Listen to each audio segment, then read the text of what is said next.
Right, a few things to fix with our global state so it actually works more as intended. It works now, but there are still some issues with it. I'll just show you what it is. So I'm going to log in now real quick. 1, 2, 3, 4, 6. So I log in, I get my paths up here. I go to admin page, I can see admin page, great. So if I go to products, it's still here, but if I copy paste in admin, I'm logged in. Everything works, but these two buttons disappear. But I'm still logged in, because I can still go to the auth page, but they just disappeared because of the state management. So we need to update this so it takes into account if people reload the page. So this one is still setting up true in the view environment in the front end, but it's not updating it correctly depending on what we do as a user. So in here you can see, sorry here, you can actually see this is set to false, and it should be true right now. This is the default value when we load the page. But I can still go to admin page because it's still registering me as being logged in. So there's some issues with the state management. So we're going to update this so it follows a little bit more or it reacts better to things. First thing we're going to do is here we're going to initialize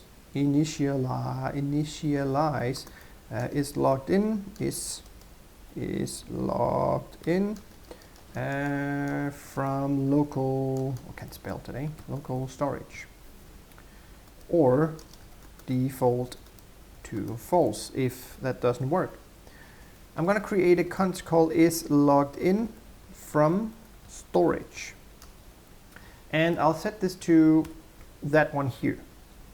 So what we will try to do here is, again, I said as also to it's false. We're going to use TypeScript here to, well, not TypeScript specific, but JavaScript to make sure that if you do a refresh on the page, it is still actively doing the correct thing based on if you're logged in or logged out. So it tracks it better than it did before. And the other part we'll do is we make sure if something, when we initialize it, if it's doesn't have anything here, we're going to set it to be equal to true as well. So that's the first step of this one. The next one is we're going to change the false value here. This will be dependent on what we have here.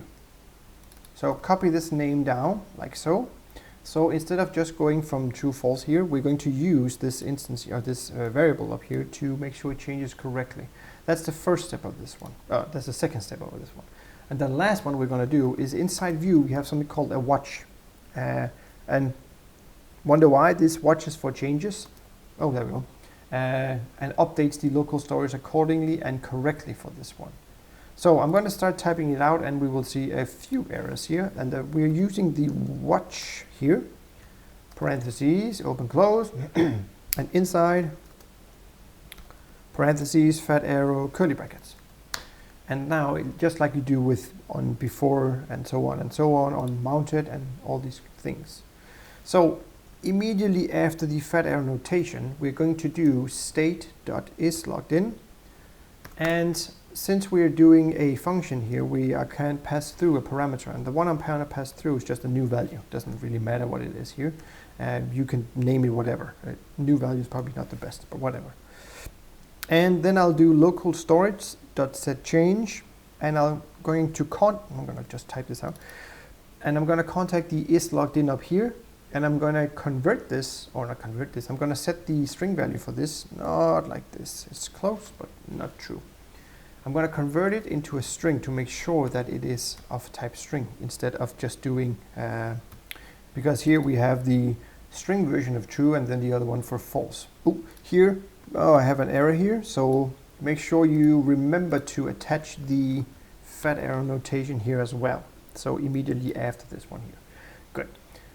So we still have an issue with this part here, and we need to make sure that the watch effect is being imported. So at the top here where you have is reacted, you just need to import in watch.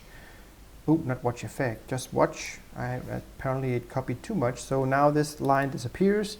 And we have the structure correct. So if we go check, and if you remember the error, that's of course the next part.